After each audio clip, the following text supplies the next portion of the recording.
Hey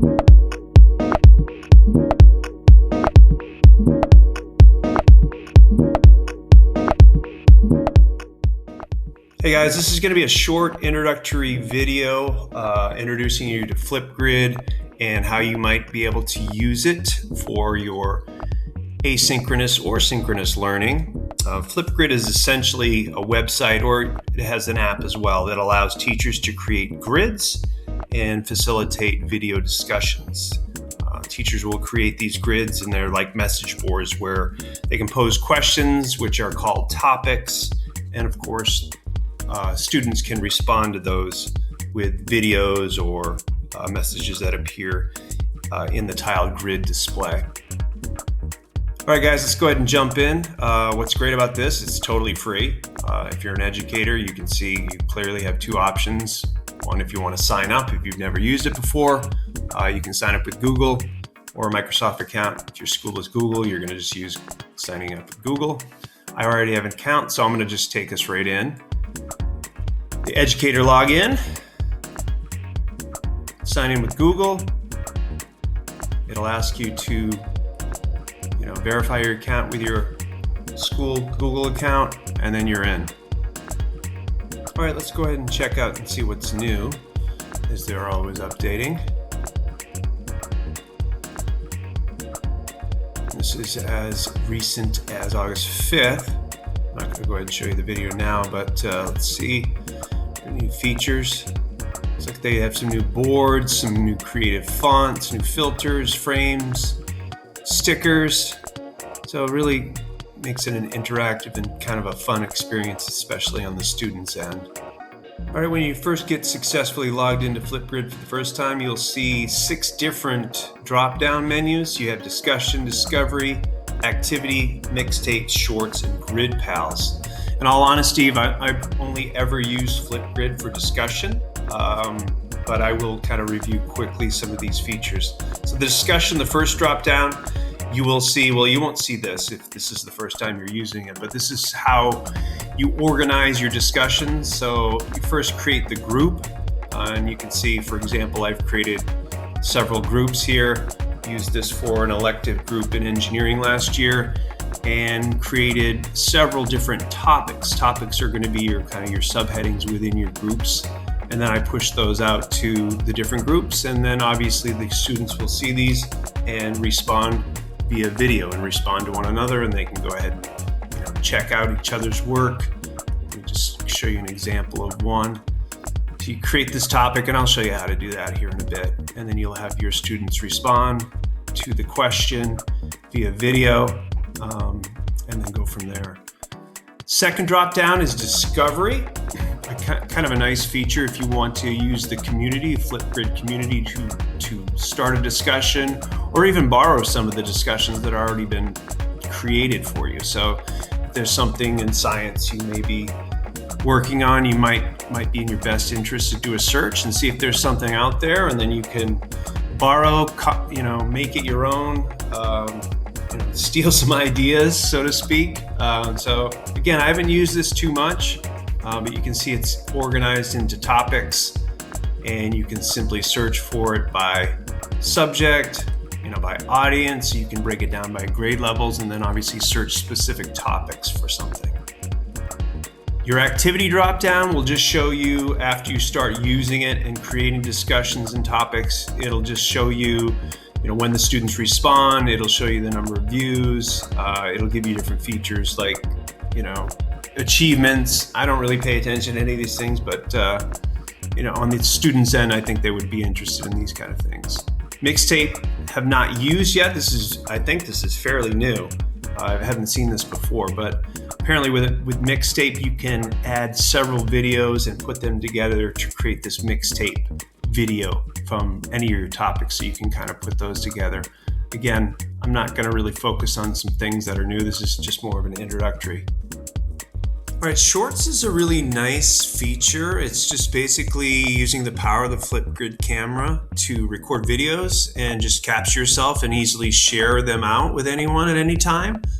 So if you go ahead and record a video, what I like about this, and I know a lot of us are just using Screencastify to to get those quick video clips together. But this allows you to record up to 10 minutes of video and then just, share it out anywhere. So it might be a nice option to screencastify. You can add little effects and things like that. So if you're recording, you can do that. Easy to edit as well, but just a nice feature to have.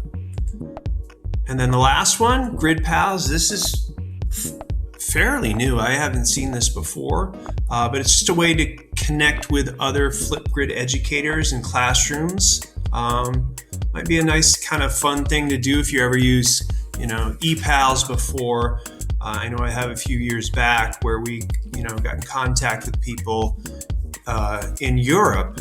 This might be a nice option for you. You can select different grades, different subjects, let's say, the arts, and I want to, connect with another classroom in Colorado or Kansas or, anywhere in the world where it's being used. Looks like as far as New Zealand. So might be a nice way to reach out and connect. And I actually think I might try this here in the near future. Might be just a much easier way to connect with other students and have those kind of like grid pals. All right, let's go ahead and get started and create our own discussion.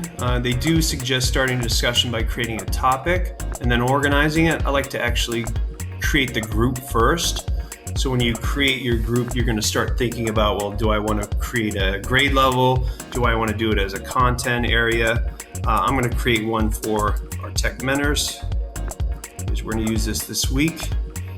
You notice it'll give you a code. You can customize the code. So if I want to do, instead of the numbers, I can put tech mentors, and that would be one. Choose which student, how they will join, school email or school username. Usually I just check this because it's, the kids have their logged in Google School email account and it's linked right to that. And then students will join their Microsoft Google email. You'll want to see this right here.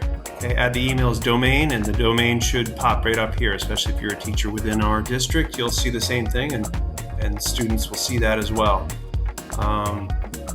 Believe you will also want to add their GE students account. So I'm going to put that .org. I'm going to add that as well. Make sure I have that correct. It will ask you if you've done topics before, if you want to duplicate any of the previous topics that you may have, but if this is your first time, you won't even see that option. So it will bring you in, and now that I have my group created, there is a few things you can do. You're obviously going to add your topics, and they'll populate down here within your group. Some actions though, let's say I might have made a mistake. You can go back in, you can customize your name, you can change your code, you can make sure, and this is for sure, if you're going to use this with students in our district, you'll want to go ahead and add the gstudents.org account. You can change that. You can change your image here, as you can see, a bunch of different choices. So let's say, I decide I want to change that. I can change that to here. Or you can upload any images. Sometimes I like to do that with specific topics. I'll change that, but this is just, again, the header for the group, so let's not worry about the topic yet. So I can update that, and it'll update my group right here. And then we want to move on to creating a topic to kind of push out to the students. So you're going to go ahead underneath the group title name, you're going to see the add a topic option. All right, so let's create a title for our topic and go ahead and come up with a question. Virtual learning, what do I want to say? Ideas. And then that'll just be your title and then your questions.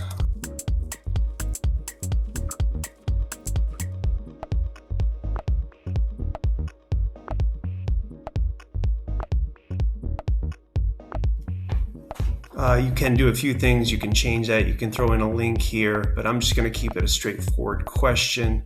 And now that you have your question there, Flipgrid does give you some options such as your recording time. So, it defaults at 1:30. Usually that's more than enough time for the students to respond to any of the discussions. But again, that's going to vary based on your topic in question. Closed captioning. So this is a possibility too. If you have your Spanish speakers and you want to caption it, you can do that. You can moderate the video. So if you feel like, you maybe have a few groups that you want to monitor before those actually go out, you can click on this option, because remember, when the kids push out their responses, they not only can see their responses, they can see the other groups as well. You can also add media in to kind of help engage your student, and there's a lot of options. You record a video, you can use YouTube, you can use, I know a lot of teachers are using Nearpod, so you can do a lot of different things. I'm just going to add a little GIF. Let's do technology. And let's just add this. So the kids will be able to see this when you post. And then again, you can pretty much from there create the topic. It's ready. It'll give you a code. And with that code, you can go ahead and share it out a number of different ways. You can actually create a QR code, embed the code, share it Microsoft. I usually use Google Classroom. So once you click on this, it may take a minute to populate, but your classes will be loaded. And eventually when they're loaded, you'll be able to share those out to multiple classes or individual classes. So you'll see this and then the drop down, and then you can pick whatever class you're going to share that to. I'm going to just pick one to show you what that'll look like, since most of us will probably use this. Let me just send it out to this. So you can create an assignment, ask a question. I usually just create an assignment because I like to have it with my engineering groups. For example, I'd have the Rapid Reporter kind of create that. So it'll bring this in, and then you'll be able to title it. You'll see the little Flipgrid link. So it creates the link right in there for them. So you can go ahead and customize it. This is not about Google Classroom, so most of you guys are familiar with this, but you can customize this, due dates, topics, but then it'll just create that link so the kids don't need to post it anywhere else. It's already right in there. So kind of a nice little feature for sharing your topic ideas. All right, once you share out your link to your Google Classroom or wherever you decide to share it, it's live. It's ready to be, for the students to respond to it. What you may want to choose to do as a teacher is to record an initial response to kind of help the kids overcome that anxiety. A lot of especially middle schoolers, have a hard time, recording themselves despite spending a majority of their day on their phones and with their friends via video chat. But yeah, I had a problem getting some of those guys going with that. So choosing to do that may kind of lower that anxiety for them. And then you can go ahead and share that. Let me show you what it looks like once you start to receive those discussions and video recordings from the students. So again, into my groups, let me just pick 8th grade and one of the topics. Let's just pick the 3D solution challenge, and you'll see some of the people responding here, and let's show you really quickly what that'll look like. Our challenge problem is that sometimes we'll have clutter around the desk. So we made a pencil holder to hold pens, pencils, markers, etc. The box that's going to be attached to the cylinder is... And they can go ahead and they can edit within here before they put it out. They can record a screenshot, they can add stickers, some of the kids will do that, and then they'll just push that out. Once they push that out, within your Google Classroom, within your topic and group, other people can obviously view. So if you want the students to respond to two other groups, respond to at least 2 other groups, here's a great way to have that, that discussion within your groups, student-to-student, peer-to-peer discussion. And then obviously as teachers, you can go ahead and respond to that. If you do choose to grade this, the discussion, I actually did with my engineering groups because it was one of the expectations for one of the jobs. You can add a rubric in, fairly simple rubric, but let me go in here and show you where you can do that. So down at the bottom, you can add, feedback and custom feedback. So again, I chose a couple areas where they had to clearly describe the plan. So let's say I'm gonna add this criteria. You can give it the title. You can talk about your criteria description. You can give it a minimum and maximum score. Since we're 1 through 4 grading, you can go ahead and customize that to fit your needs and then grade accordingly. For the most part, you probably won't be grading these, but I like to get them used to presenting information, in an organized format, organized way, and just get better at that. And then you can go ahead and add that and provide that feedback to them. So you can actually grade within when you actually check their work. You can go ahead and give them grades and give them a chance. Hey, if you'd like to redo that, you can go ahead and redo it to improve your score. And a lot of students will actually kind of go back and choose to do that. So I think another reason why you may want to provide some kind of structure, and why as a teacher you may want to actually provide that initial response, so the students are seeing, okay, that's how I need to conduct myself. I need to have that formal tone and make sure I'm covering and being clear when I describe, whatever it is that you want them to describe or to answer. That's pretty much it. I mean, you're ready to go. I think it's a great way to, again, provide that synchronous or asynchronous, responding system. I think it's something you may want to look into and give it a shot. Thanks.